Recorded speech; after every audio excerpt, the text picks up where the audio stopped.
We wish Lauren's kids were our only grandkids, my mother said, right in front of my 9-year-old daughter. She ran away crying. I didn't cry, I took action. 3 days later, their lives started falling apart.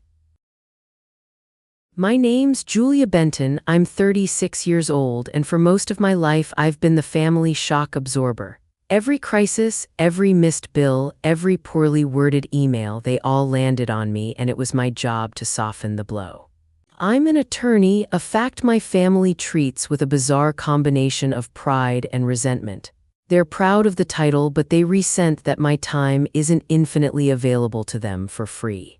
I was the one who clawed her way through law school on a patchwork of scholarships and late-night waitressing shifts, while my sister Lauren got a business degree generously funded by our parents. My daughter, Ivy Benton, is 9.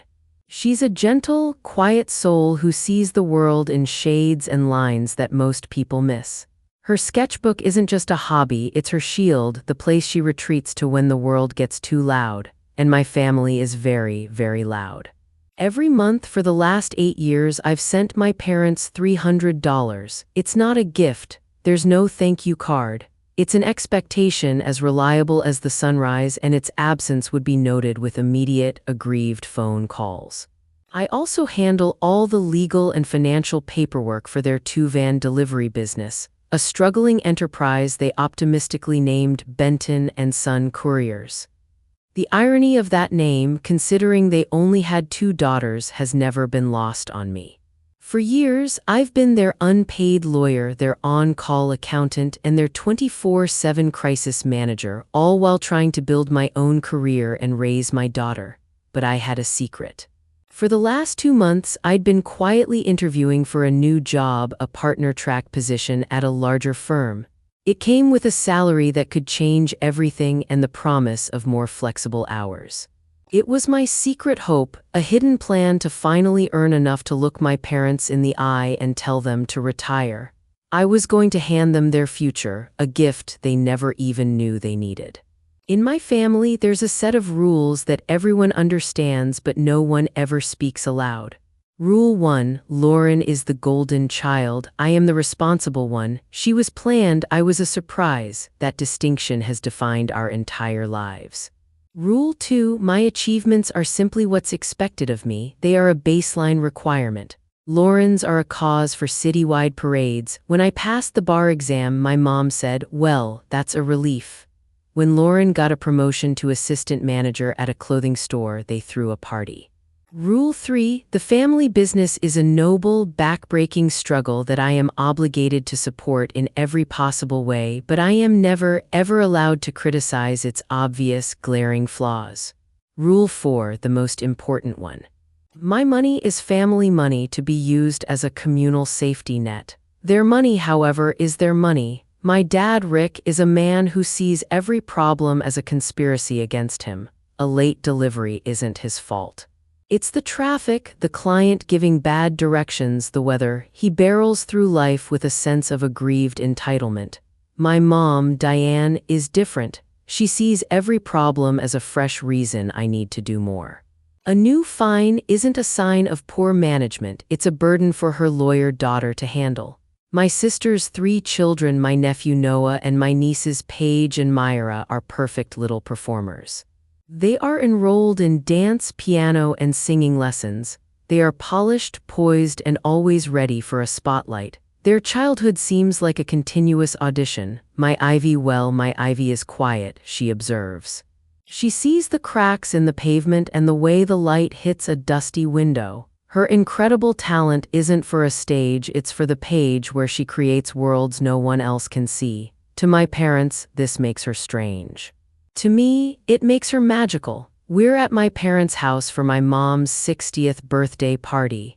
The air in the living room is thick with the cloying smell of overcooked roast beef and years of unspoken tension. It's the kind of gathering where everyone smiles a little too wide. Lauren's kids, of course, are the main event.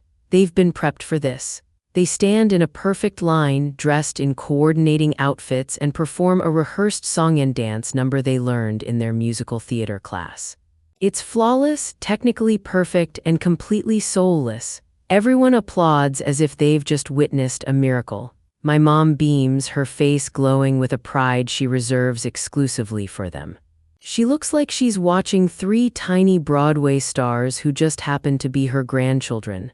Then, it's Ivy's turn. My quiet, gentle Ivy has been practicing Happy Birthday on a small, plastic recorder for weeks.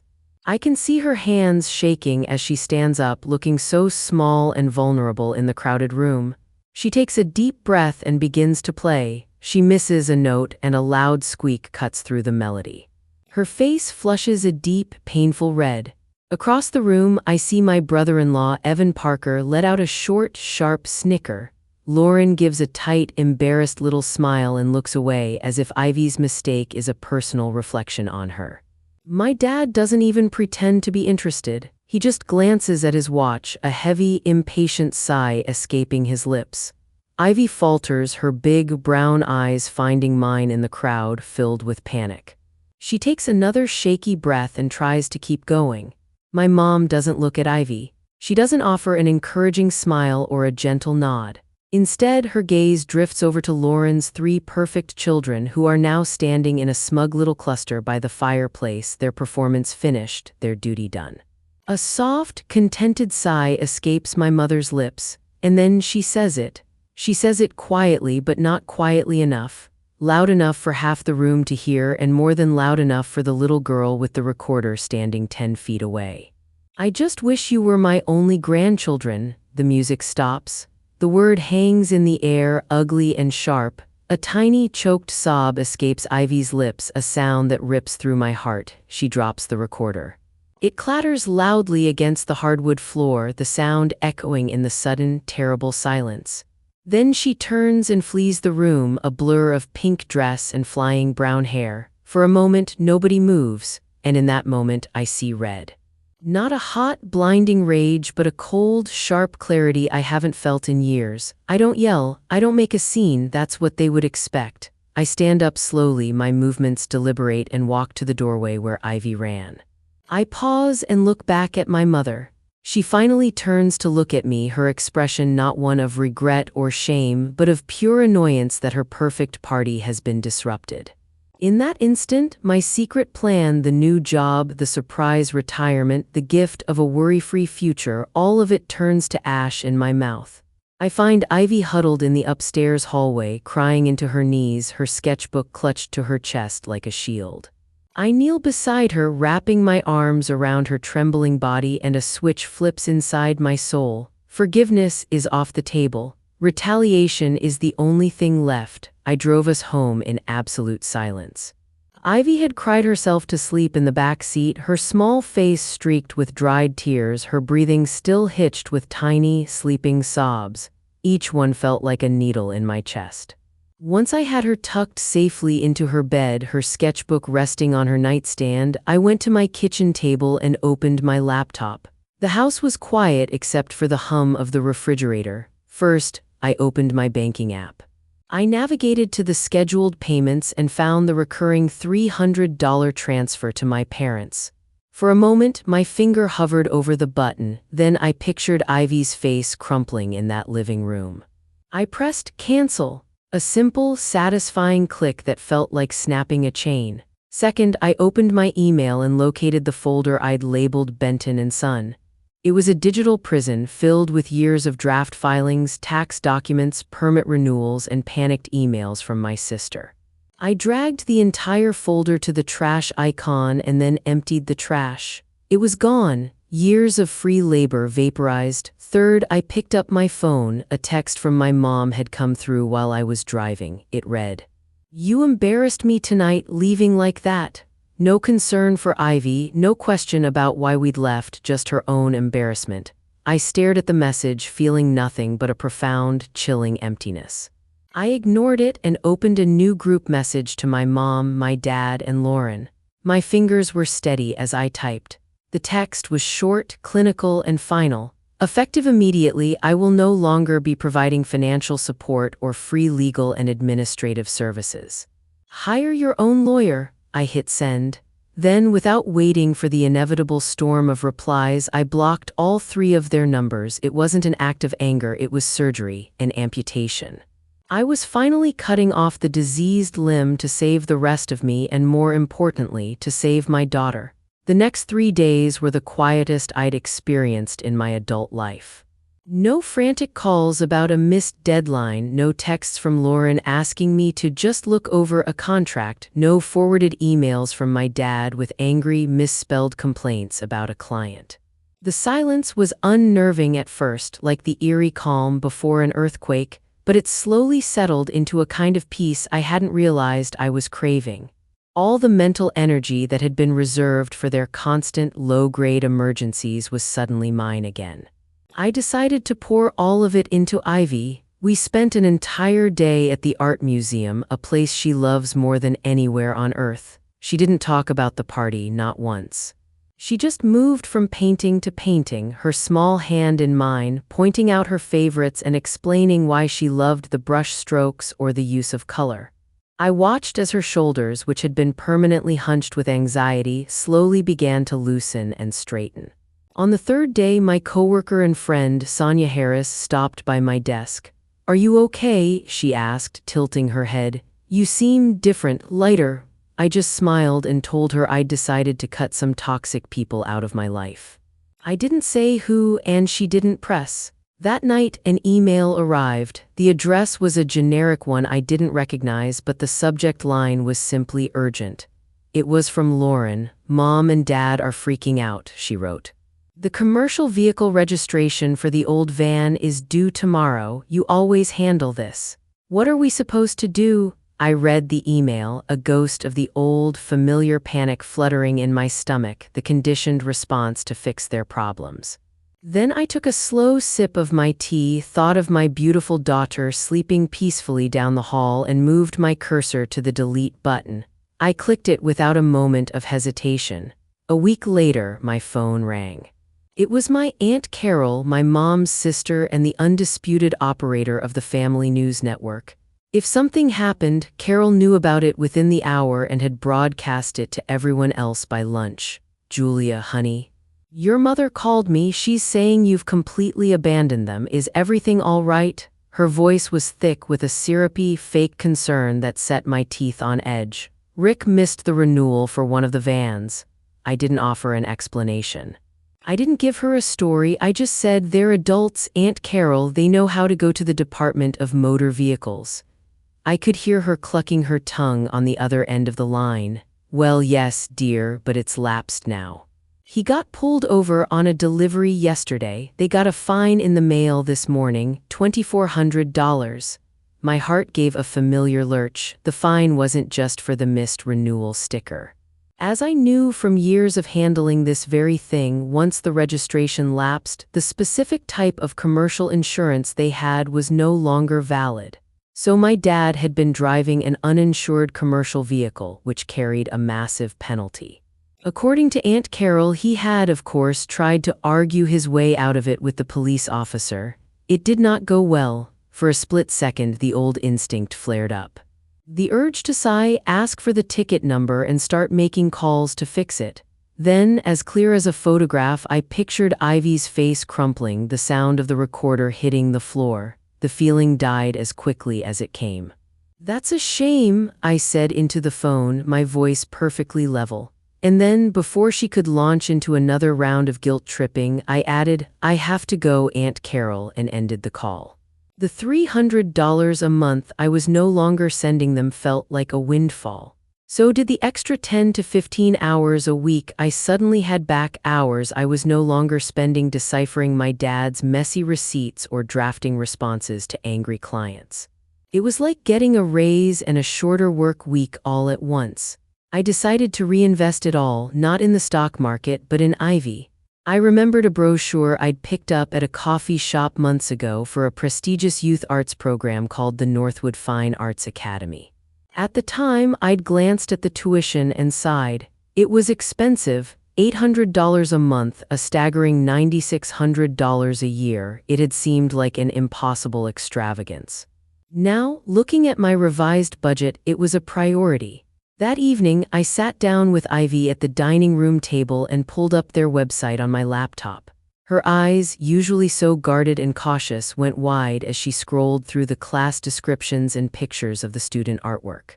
"They have a class just for character design," she whispered, her voice filled with a reverence usually reserved for sacred secrets. Then the light in her eyes dimmed a little. The familiar doubt crept back in. "You have to submit a portfolio to even get in," she said, her voice dropping. 10 of your best pieces, I don't think mine are good enough." I turned the laptop to face me and looked her straight in the eye, channeling a confidence I didn't always feel. "Then we'll build you the best damn portfolio they have ever seen." For the first time since that horrible party, Ivy smiled. It wasn't a small, hesitant smile. It was a real, brilliant smile that transformed her whole face and reached deep into her eyes.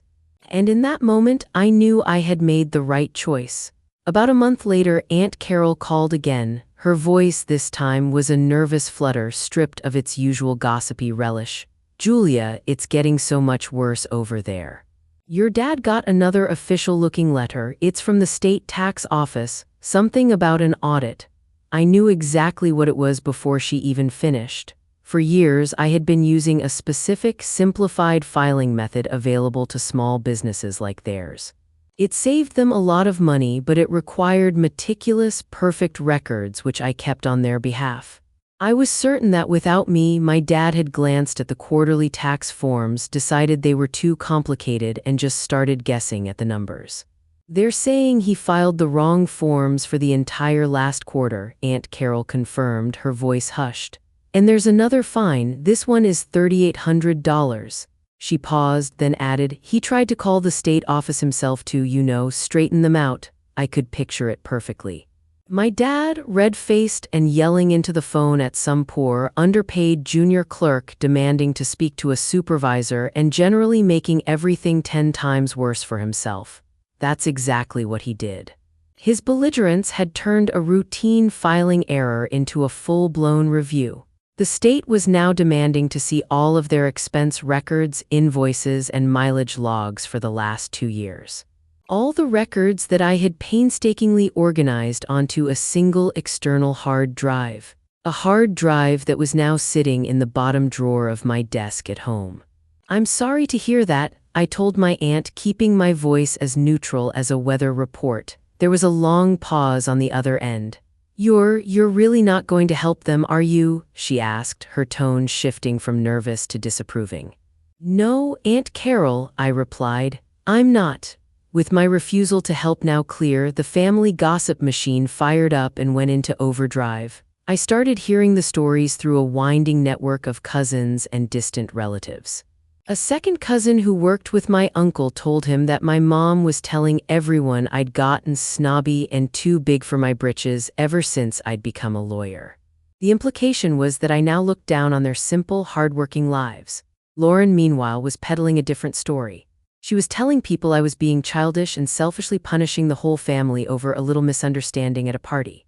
She was painting me as emotionally unstable, a cruel and ungrateful daughter who had abandoned her loving family in their time of greatest need.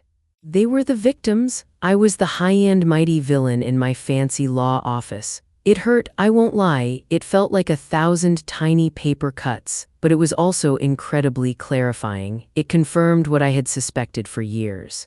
Their love, their approval, their respect, it had all been conditional. It was entirely dependent on my utility to them. The moment I stopped being a useful resource, the moment I stopped fixing their problems and subsidizing their lives, I became the enemy. I was no longer a person to them, not their daughter or their sister. I was a service they had lost access to, and they were furious about it. The whispers and the lies weren't really about me. They were just the sound of their entitlement echoing in the space where I used to be. While their world was shrinking into a vortex of fines and angry phone calls, Ivy's was expanding in beautiful, brilliant color.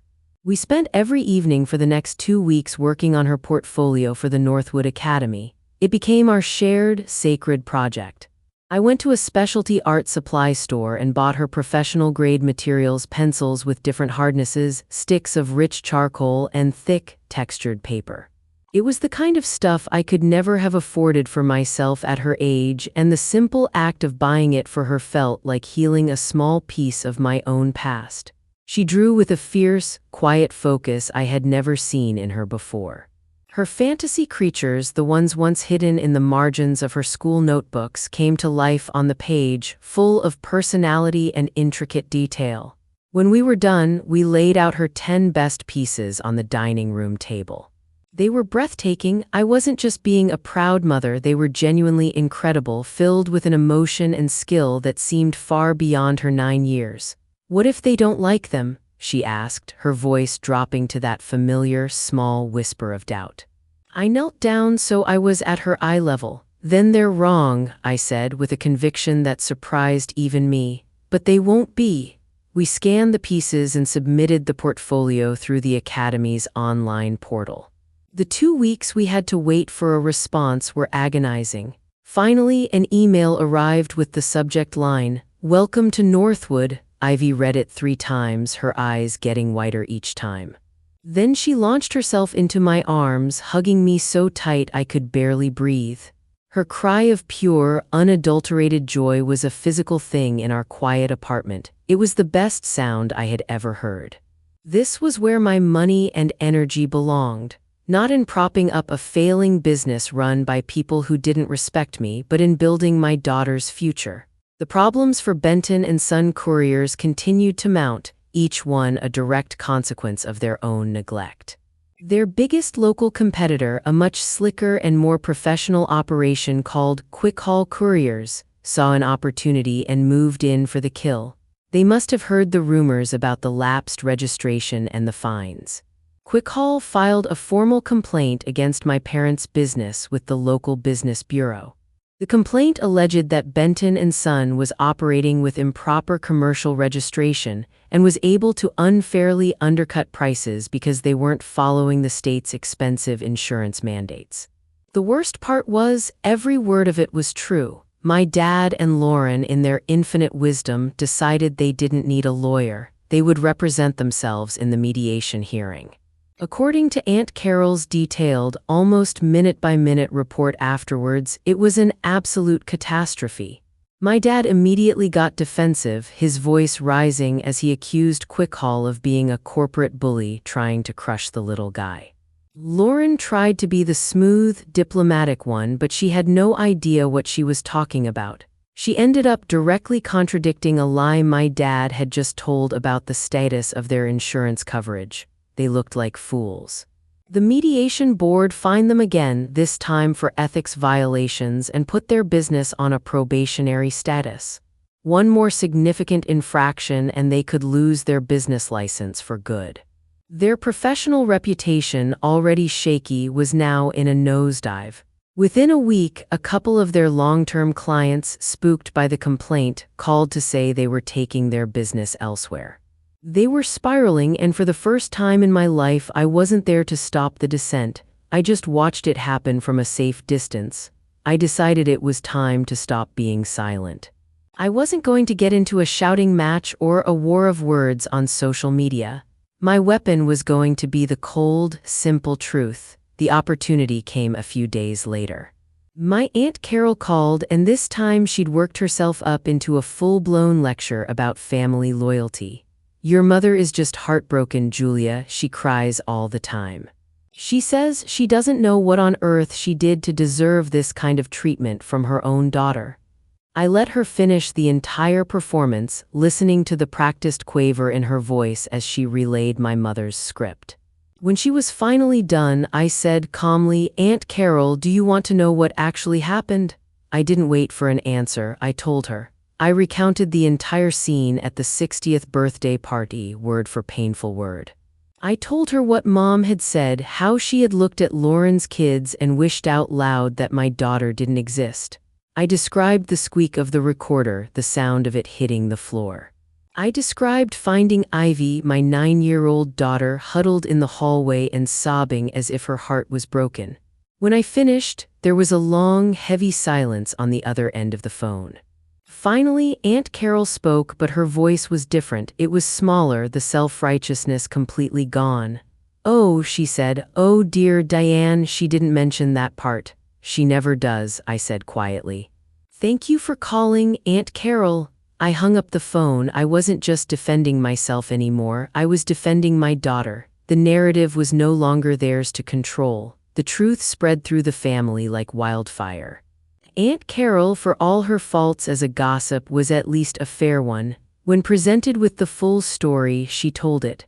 She told my cousins told their parents. The phone calls I'd been dreading and ignoring suddenly stopped. In their place, I started getting a different kind of message. My Uncle Robert, my dad's brother, called me. "I'm so sorry you and little Ivy went through that, Julia," he said, his voice gruff but kind. "Nobody should ever talk about a child that way, ever." A cousin sent me a text message. "Lauren is trying to spin this a different way, but we all know what really happened. Just wanted you to know we're on your side." The tide had turned completely. The sympathy my parents and sister had so carefully cultivated and weaponized against me was drying up. They had relied on a manipulated, one-sided version of the story to make me look like the villain. When the full story came out with the undeniable image of a heartbroken 9-year-old at its center, their power collapsed. They had built their entire case on a foundation of lies and omissions. I had knocked the whole thing over with one simple, unassailable truth. It was a powerful lesson. Their control over the family narrative had only existed as long as I was willing to be silent and absorb their version of reality. In the midst of all this, the big job offer I'd been hoping for finally came through. It was even better than I'd imagined. Partner track, a corner office with a view of the city, and a salary that literally made my eyes water when I first saw it on the offer letter. It was the kind of life-changing opportunity I had only dreamed about. I took Sonia out to a nice dinner to celebrate. Over a bottle of wine, I finally told her everything, not just about the new job, but about my family, the party, and the real reason I'd finally cut them off. I even told her about my original secret plan to use this incredible new salary to finally give my parents the gift of retirement. "Wow," Sonia said, shaking her head in disbelief. "They have absolutely no idea what they threw away." A few days later, a coincidence happened that would change everything. Sonia was at the grocery store, waiting in a long checkout line. She looked up and saw my parents in the line next to her. She recognized them from an old photo I'd had on my desk from a company picnic years ago. Trying to be polite and thinking she was being helpful, she smiled and made small talk. And then she said it. "I am just so thrilled for Julia and her amazing new job. It's incredible what she was planning to do for you both with the new salary. You must be so proud of her."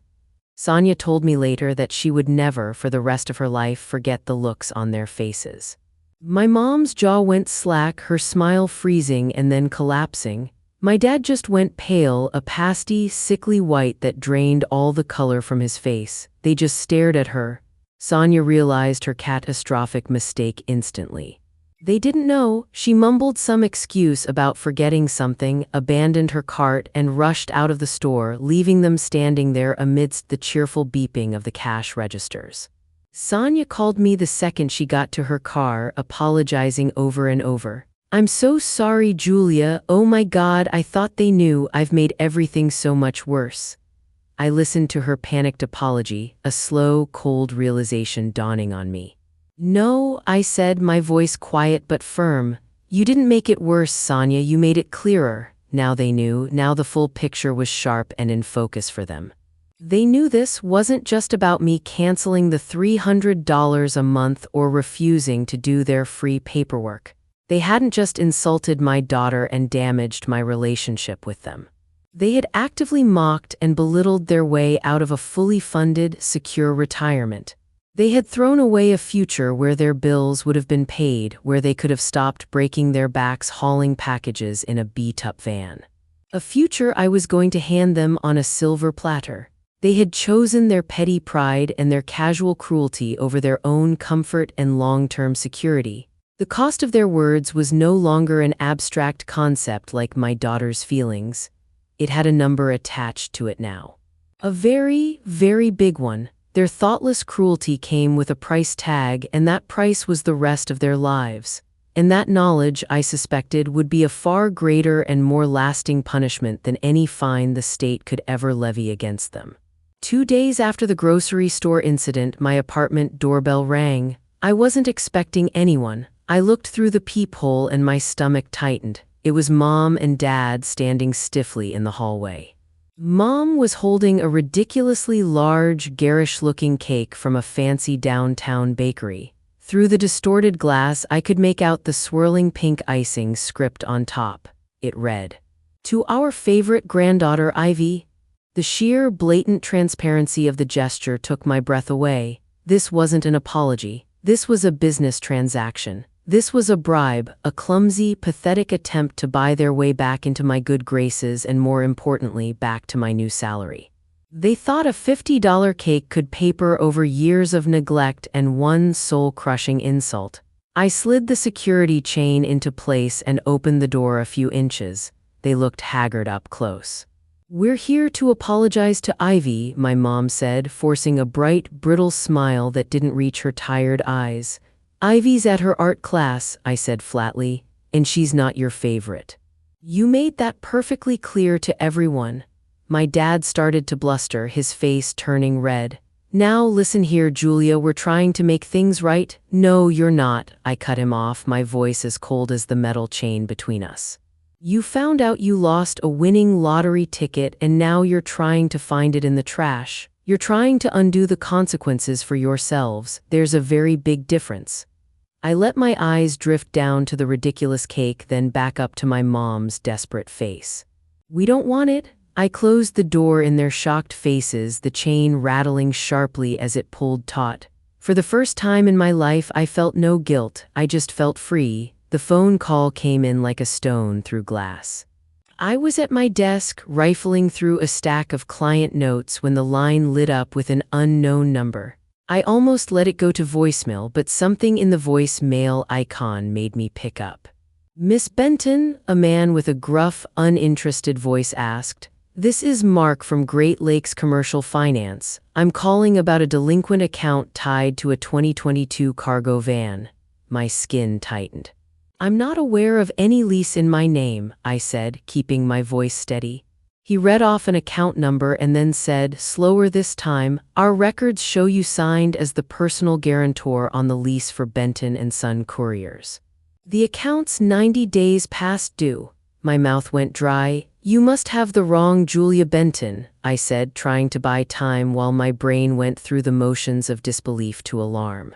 He replied, "I'm looking at a signed guarantee right here. Signature, Julia Benton. If you'd like, I can email you a copy." He did. The email arrived before I hung up. I opened the PDF with the casualness of someone checking a bill and then froze. There it was, a contract with leasing terms, dates, and down at the signature line, my name. The handwriting was not elegant. It wavered in places, too cramped, a decided backward slant that tugged at some memory. It was, in a clumsy way, familiar. I knew Lauren's handwriting when I saw it. She had the habit of looping her Y's like little fish hooks. That same hook trailed in the tail of my on the signature. It was bad, obvious in ways only someone who read their sister's notes for years would see. My heart did not race so much as settle into a heavy, cold stone. I felt rage and then a crystalline clarity. This was deliberate.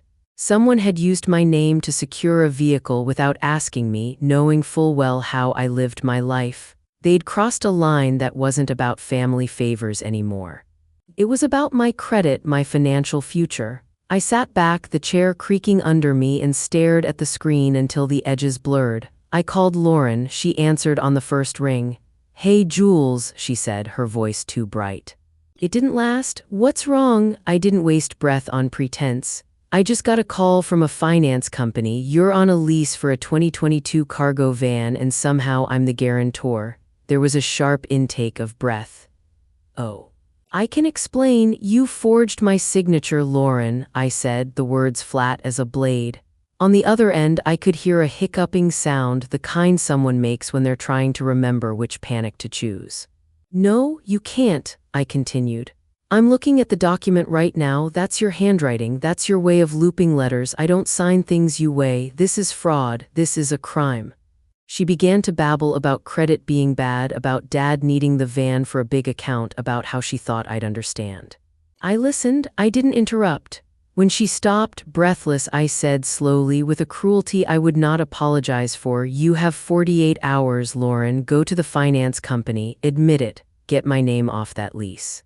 Refinance it, return the van, do whatever you have to do. If my name isn't removed in 48 hours, I'm filing a police report for forged signature. I don't want to do it, but I will."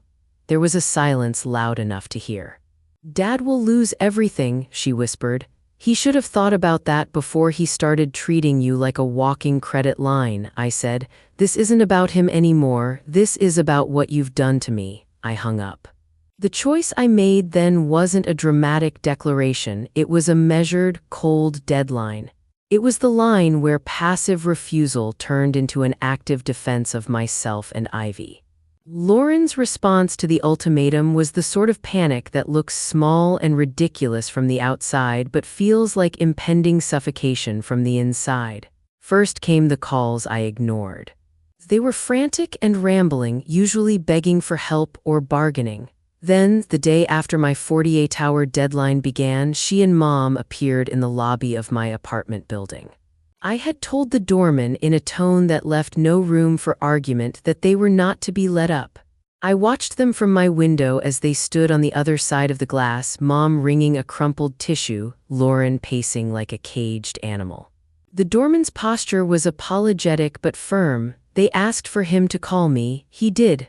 Lauren's voice came over my phone in the hallway, breaking and pleading. I stayed where I was, palms flat on the cool window glass, and didn't answer.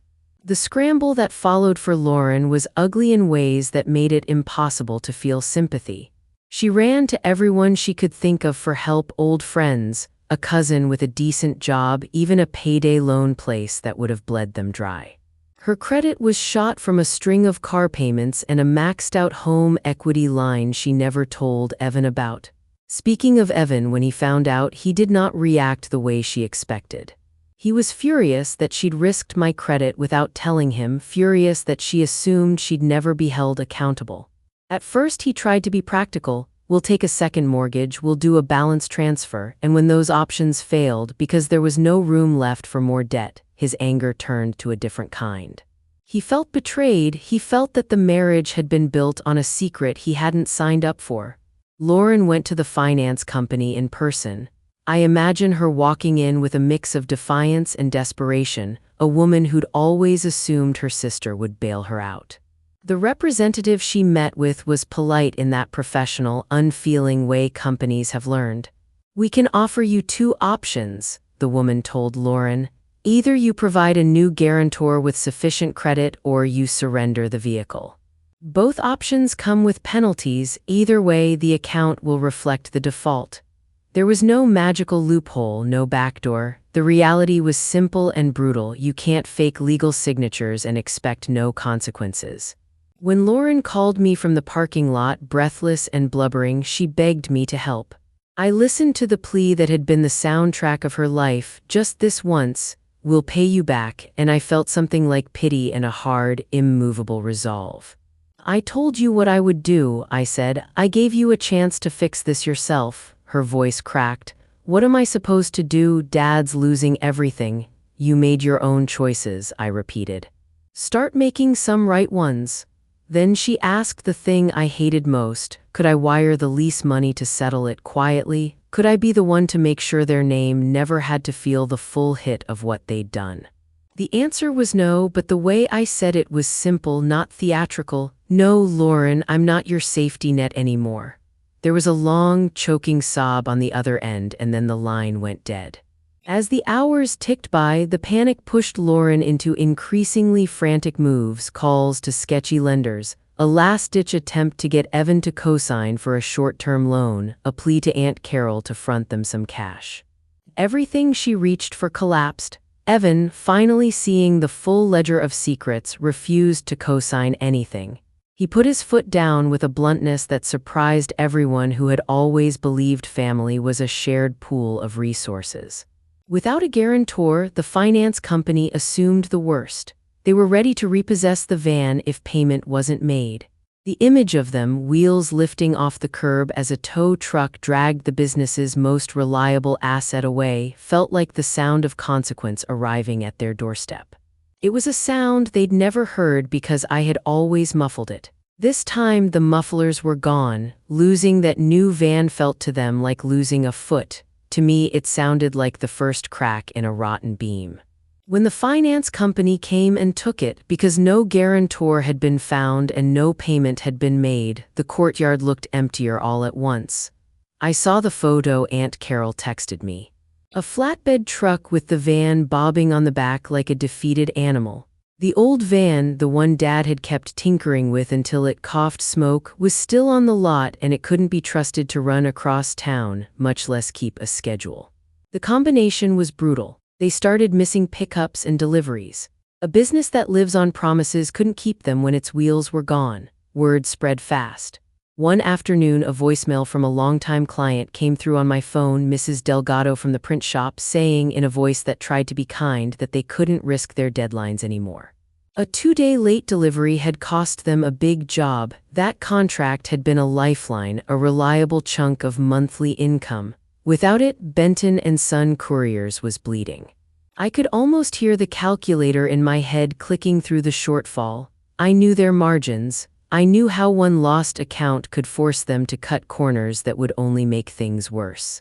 They had no cash saved because for years they'd spent as if the future was someone else's problem. They'd covered vacations and new lawn furniture and Lauren's weekend classes while the business sagged. Dad started doing the driving himself, a man who'd always been more comfortable giving directions than counting invoices. He was up before dawn and home after dark, hands black with grease sometimes, smelling like diesel and old coffee. He looked tired in a way that didn't agree with him. He was the sort of guy who thought grit and yelling could fix anything, but grit doesn't fix worn-out bearings or a canceled contract. I saw him once from across the street, hauling a stack of packages into a client's loading dock, shoulders slumped, the old cap he always wore pulled down low as if hiding from the consequences. He'd been able to lean on me for so long, my time, my money, my patience. With those supports removed, the structure kept settling until it finally shifted. They started skimping on maintenance and cutting hours until the schedule made no sense. Drivers quit because they weren't being paid on time or because the routes were now long and chaotic. There were arguments, heated, small-town squabbles about blame and debt and who had once again had a good idea about how to fix things.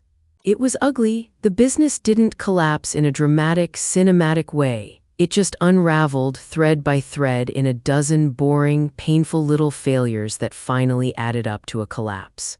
And for the first time in my life, I watched it happen and did not reach for a spool. While they were gasping and swatting at the problems they had created, my life was quietly changing course. Ivy's acceptance to Northwood opened a door I had been too exhausted to imagine before. At a welcome event for new students, I stood in a crowded classroom of folding chairs and bright-eyed parents and watched Ivy sit, nervous but alert, clutching her portfolio.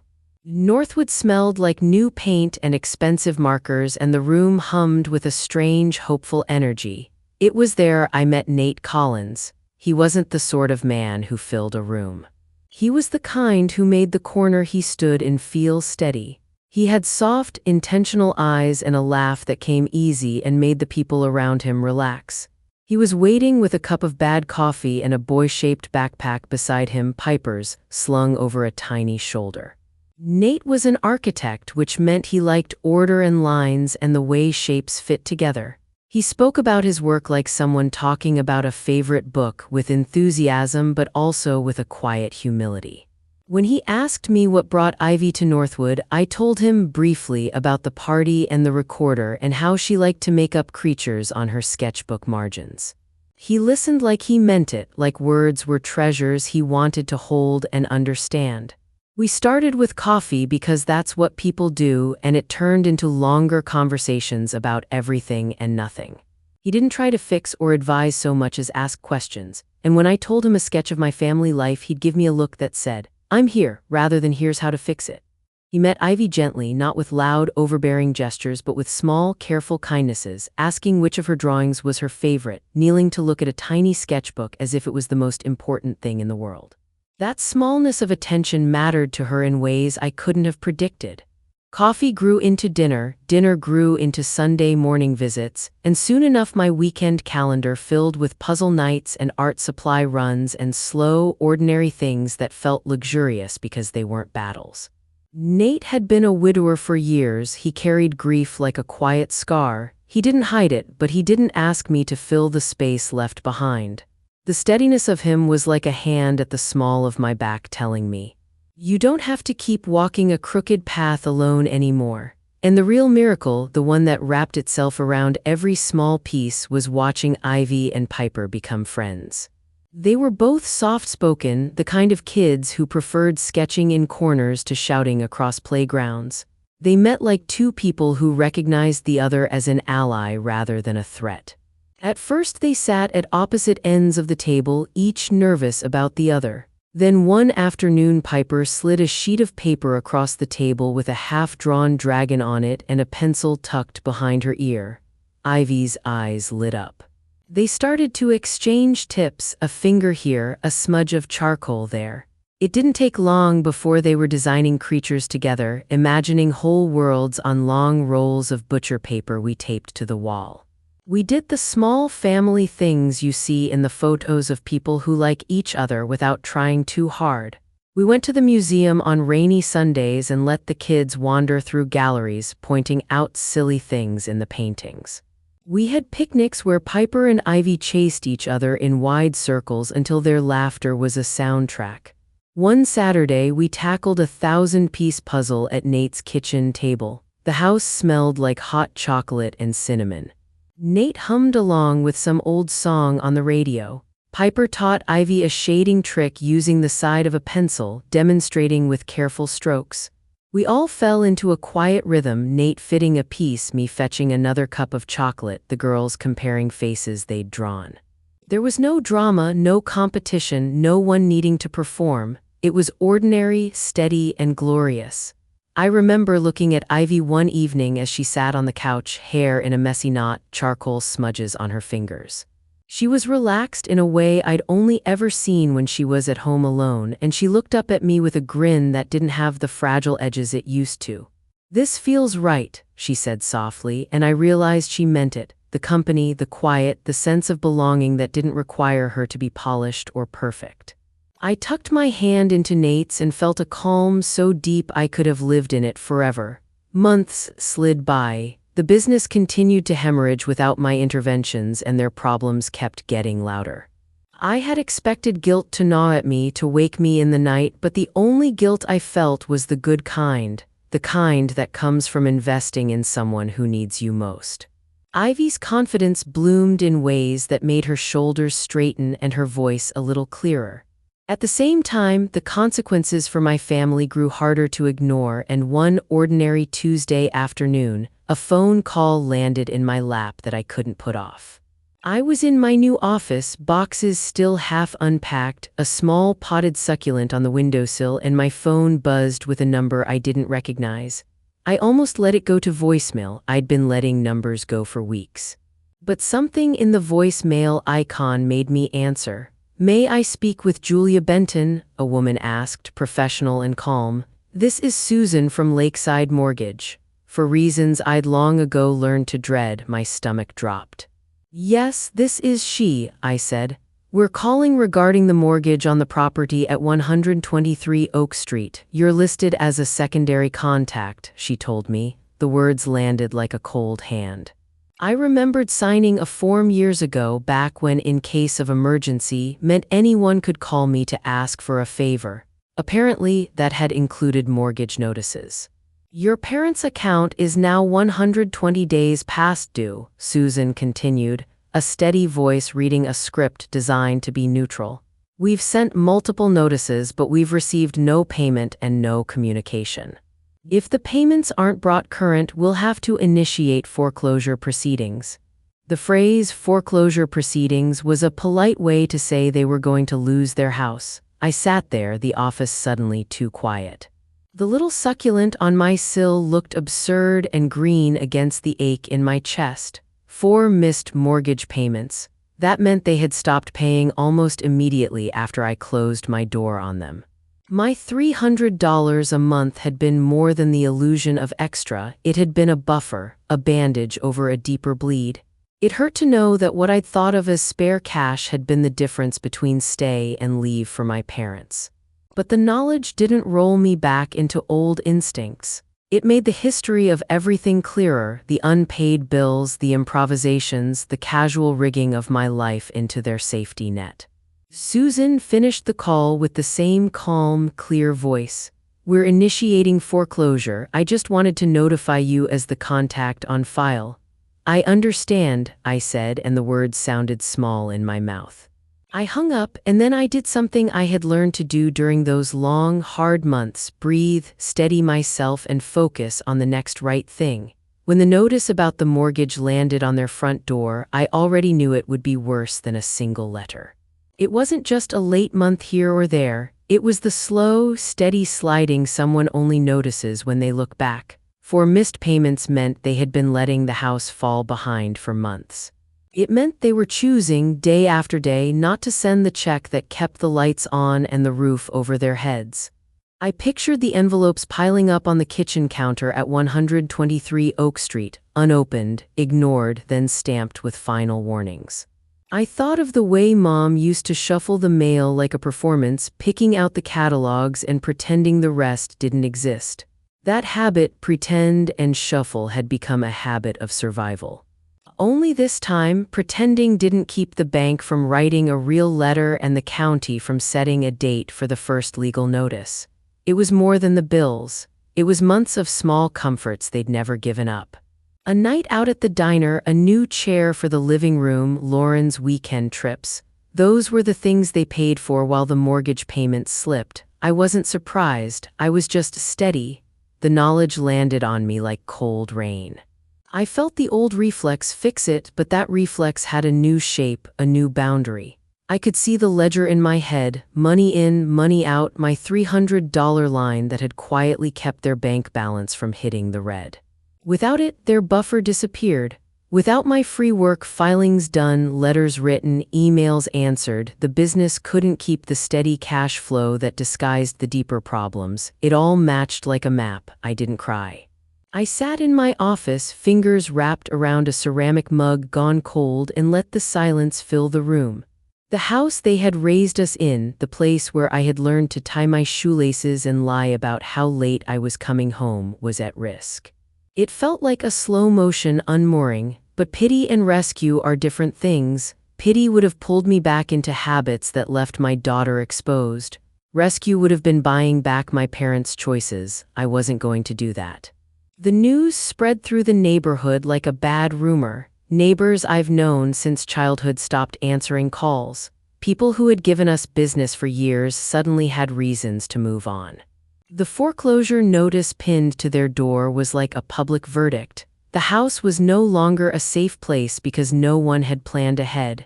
The reality that my support had been the difference was a sobering one. For years, I had thought of the $300 as a small, manageable kindness. For them, it had been a lifeline they never learned to live without. When it vanished, the consequences arrived like demand letters. Cut services, canceled contractors, calls from utility companies warning of suspensions. It wasn't dramatic. It was a pile of mundane failures that added up until there was no other option. The story of their collapse didn't stay private. It leaked into family conversations that used to be polite and shallow. Voices that had once praised Lauren's kids for piano recitals now whispered about money and responsibility. The farm of little lies they'd cultivated about how they'd never had enough, how they were always scraping, began to show the skeleton beneath. You only get called caretaker for so long when the people you're taking care of start burning the house down around you. I had been the one propping beams and mending cracks. When I stepped away, the cracks widened. Lauren's marriage began to show its own faults under the pressure. Evan was a practical man, not given to melodrama, and he had assumed, as many people do, that family meant mutual support. He had co-signed their mortgage, assuming the family was stable, assuming the business provided a steady supplemental income. When he started to look at the bank statements and saw withdrawals he hadn't been told about, cash given to mom and dad, transfers made without his knowledge, his patient calm snapped into a brittle anger. The night he confronted Lauren was not anything cinematic, no shouting in the street, no slamming doors heard by the neighbors. It was quieter and because of that, harsher. He sat at the kitchen table, the low light from the pendant lamp cutting a small circle into the dark, and he asked the questions that cut clean. Why didn't you tell me? Why did you sign our future away? She babbled excuses at first, the same ones she'd used with everyone. Dad needed a van, things were hard, we'd figure it out. And when those excuses ran out, she tried pleading with that old, familiar tone she'd used with me for years. Just help me fix it, Jules. I could hear the way his jaw tightened through the phone when he told her, I won't be part of this, not when it's built on your secrets. Evan was done being the man who assumed the family would be honest. He'd been a shoulder once, but he was not a fool. The discovery that Lauren had spent their savings and maxed their cards to prop up her parents poured gasoline over a slow-burning fuse. The forgery, when it came out plain and ugly, was like the match. The betrayal wasn't only of me, it was of their marriage. He had to consider whether staying with someone who risked everyone's future without telling him was something he could live with. His ultimatum was simple and bone-deep: either cut them off completely or face the end of us. I watched the marriage fray with a strange detachment. There was no joy in it, only the satisfaction that truth had finally gotten air. Lauren had always been able to spin a web of stories so well most people didn't see the thread pulling. This time the thread snapped. She had to face the reality that the safety net she thought would always be there had been cut. She'd used family resources with a mix of entitlement and faith that someone else would always bounce back the fall. When that someone else refused, everything she'd built, her neat outings, her perfect kids' performances, the curated social media life, looked fragile and cheap. Their problems didn't resolve into a single dramatic ending. Instead, they spread out into the way people live: lost sleep, whispered arguments, the slow embarrassment of taking coupons to the grocery store they'd never used before.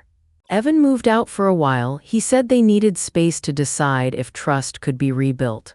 The kids noticed the change, the way Dad's coffee mug moved emptier into the sink, the way their parents spoke in clipped sentences.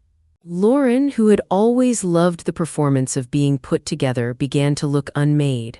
Her hair was less carefully styled, her eyes rimmed with a sadness that no amount of makeup could hide. The glossy magazine life she presented to the world wasn't holding together at the seams. And my parents, Mom and Dad, faced the blunt consequences of a lifetime of making short choices. The house and the business and the illusions they'd nurtured were finally showing their true shape. The bills, the fines, the lost clients, the strained marriage, none of it was dramatic in the movie's sense. It was quieter and more permanent. It was the kind of damage you feel in your chest when you realize someone has been treating you as a resource for years. When Dad called me that afternoon, his number was blocked. I almost didn't answer, but something rooted in old habits made me pick up. His voice on the line wasn't the boisterous, slightly cruel voice I grew up with. It was thin, like paper that's been folded too many times. "Julia," he said, and the name sounded small in his mouth. "We're losing the house." There was no preamble, no rhetorical flourish. He'd run out of words to dress the truth in. "I know," I said. Those two words felt heavier than anything I'd said that week. "Your mother, she's not doing well," he went on, as if listing facts might cushion the blow. "We have nowhere to go. Lauren can't help us." He didn't ask for forgiveness. He didn't apologize properly. He simply slid the facts across the line like a bill. "You made a choice, Dad," I said, my voice low and controlled. I wasn't shouting, I wasn't pleading. I was stating the thing that would not be unstated. You both made one, at Mom's birthday party. There was a rustle on the other end of the line, a sound like someone trying to rearrange words into something softer. That was just a joke, he muttered. A misunderstanding. It wasn't a joke to Ivy. Those words landed with a cold, hard certainty. He sighed a long, wet sound, and then the old pattern was there, the one where he tried to wrap blame around luck. So that's it? After everything we did for you, he asked, the tired accusation like a reflex. The truth I had learned to name for myself rose in me. What did you do? I asked. You put your future in the hands of other people and assumed they'd catch you. You treated your daughter's dignity as negotiable. That's not a family, that's a contract you broke. The silence that followed was answer enough. A few days later, Mom found me in the grocery store parking lot. I was loading a bag of apples into my trunk when she came up behind me. Her hair was limp, her eyes puffy, and she looked older than the woman who'd smiled on my childhood holiday photos. She must have been waiting because she stepped right in front of the car and grabbed my arm with a grip that startled me. Her nails were cold and hard against my skin. You can't do this to us, Julia. We're your parents, she said, her voice pitched somewhere between a plea and a command. Let go of my arm, Mom, I said, not raising my voice but refusing to be hurried. People in nearby cars glanced over the way they do when they see a scene beginning.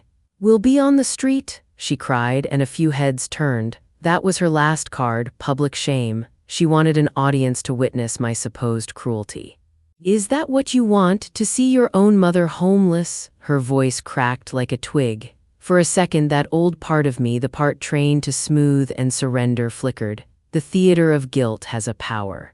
It presses and hums until you want to reach for the duct tape and put the pieces back together. I looked her in the eyes, hard and slow. The woman standing there had raised me and taught me right from wrong, sure.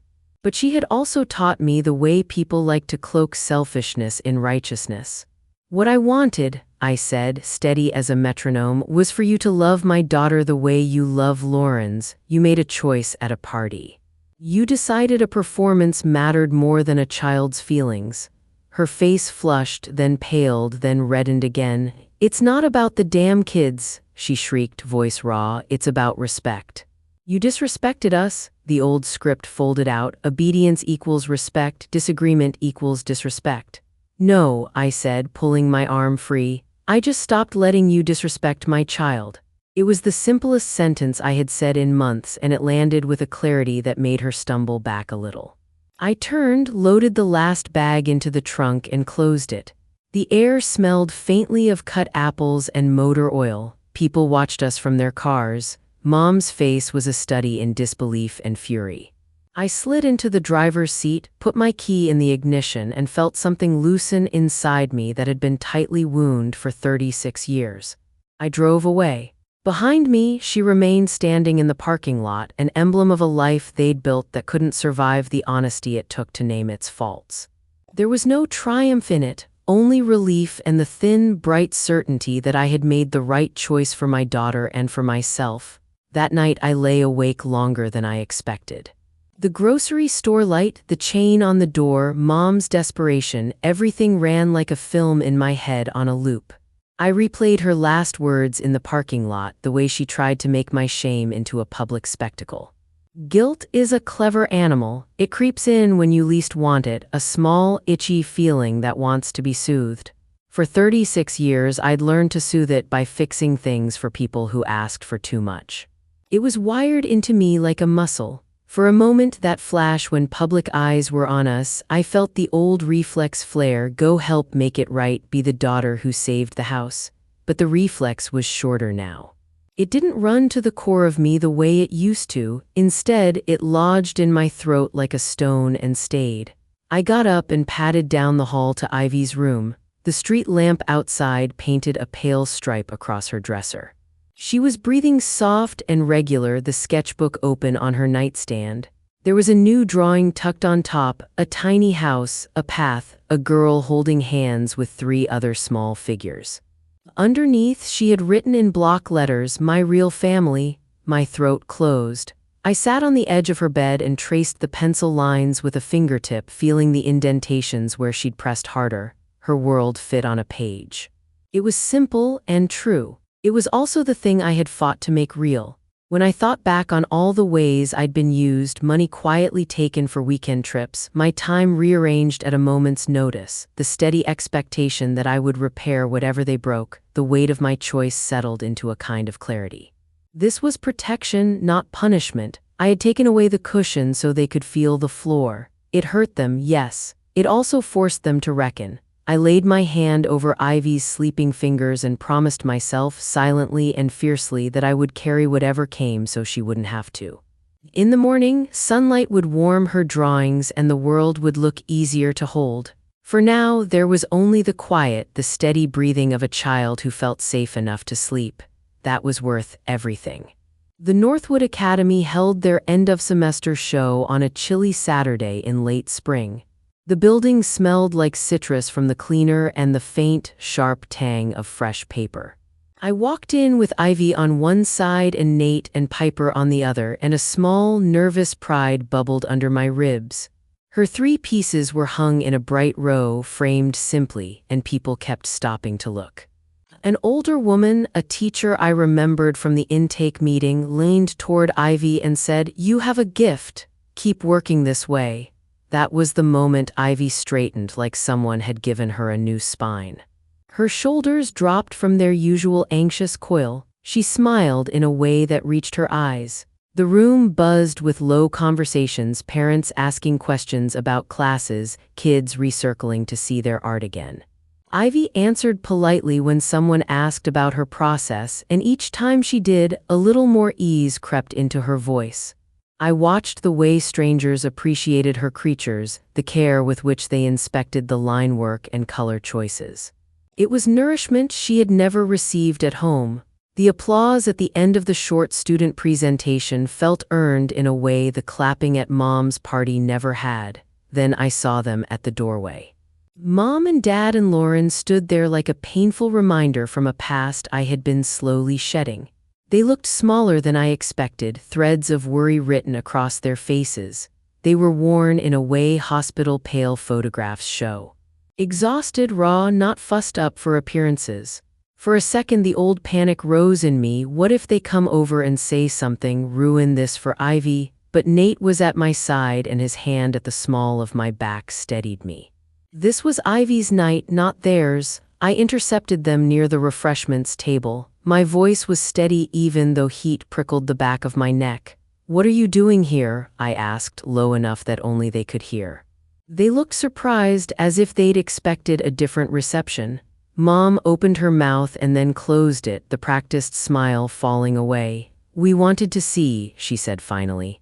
"We wanted to show our support."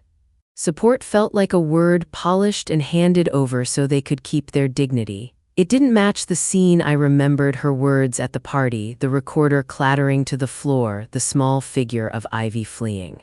"You don't get to do that anymore," I said. My voice didn't rise, I didn't need it to. Support isn't something you perform when you need something, it's what you do when you don't. Dad's eyes filled and he tried a plea I'd heard all my life. "Julia, we lost everything." His voice was small and tired. "No," I said, and the truth in that single syllable landed with a finality that startled even me. "You didn't lose it, you threw it away. You traded it all for one cheap, cruel comment at a birthday party. You decided that hurting a 9-year-old girl was worth more than your home, your business, and your future." It was then that Ivy walked toward us. She had been standing near her pieces, absorbing compliments, but now she took Piper's hand and came over. She had the posture of a child who had practiced saying things that mattered. She looked right at Mom with a steady gaze and said with a voice that held no tremor, "My mom is right. You were mean to me, and I don't forgive you." The words shocked the air out of Mom. For a moment she could only stare, a look of hurt and denial flickering across her face. Lauren's lips pressed together as if to form an argument, but nothing came. There are moments in life when you see clearly what you did not want to believe. I saw that moment reflected in Dad's face, surprise, then shame, then the slow realization that his family had been built on conveniences and that those conveniences were gone. They turned and walked out of the gallery without another word. I didn't feel the triumph I had once imagined. There was no gloating, no final blast of vengeance. There was only a heavy, clean closing of a door. I gathered Ivy up and hugged her, and when she rested her head on my shoulder, I felt the small, steady thud of her heartbeat and knew we were both okay. A year passed, and life settled into a rhythm that felt, finally, like mine. Nate and I bought a house with a yard and a small studio room that became Ivy's art space. I used to think peace would be loud and obvious like a choir of bells. It turned out to be quiet things. A mug of coffee waiting on the counter, the way someone else took the garbage out on nights I worked late, the way Saturdays included museum trips and then a lazy, cereal-for-dinner movie night. Work became steady and satisfying. I made partner at my firm, which meant longer hours sometimes and a busier mind, but it also meant that I could breathe without the constant soundtrack of family emergencies inching into every quiet hour. Ivy thrived at Northwood. She built friendships with kids who loved the things she loved and didn't see her quiet as a flaw. Her nightmares faded into rare, borrowed things. She drew the way a person learns to breathe without thinking. Piper and she became close as only two resilient kids can be. They made forts, they exchanged half-finished drawings, they taught each other shorthand jokes and silly faces. Nate and I fell into a life that was more partner than rescue. He didn't try to fix me, he listened, helped, and stood beside me when I needed it. The quiet in our home was not the absence of history. Sometimes I thought about the long years I had carried other people's weight and the small, hard choice I made to stop. I felt no gloating at Mom and Dad's loss, only a clean relief and a deep gratitude that my daughter slept easier now. The revenge I had enacted was not fireworks. It was silence and boundaries and the stubborn, slow building of something healthier that, in the end, felt more powerful than any public spectacle. I still hear about Mom and Dad, and not because they call me. News comes in through other channels, distant cousins, a well-delivered whispered update at a holiday, a text from someone who thinks it's their business to alert me. Mom and Dad are renting a small apartment an hour away. Dad works part-time at a hardware store, the kind of place where his hands are useful and his pride can find small satisfactions. Mom hardly leaves their apartment most days. The embarrassment of the fall was a weight she carried close. Lauren and Evan did not stay together. The secrets she'd kept in her pocket like tiny, sharp stones were too many for Evan to carry. She lives with the kids in a cramped townhouse and works retail. It's not the life she posted about on social media. I don't feel joy at their downfall. I'm not a person who measures success by ruin. What I feel is distance. They are characters now in a chapter I closed. Sometimes when Ivy draws and adds a little house on the horizon, I think of what we avoided, years of living small because someone else wanted to be entertained by our sacrifice. The other day she drew a girl walking toward a house with warm light in the windows, and she told me the drawing was for people who finally get to come home. I smiled and told her to put me in the kitchen cooking. She giggled and added a little figure with a pencil in her hand because she knew where we both belonged. Family can be complicated, and sometimes walking away is the only way to heal.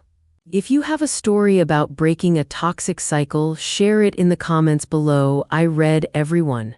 Don't forget to subscribe and hit the notification bell so you don't miss our next story.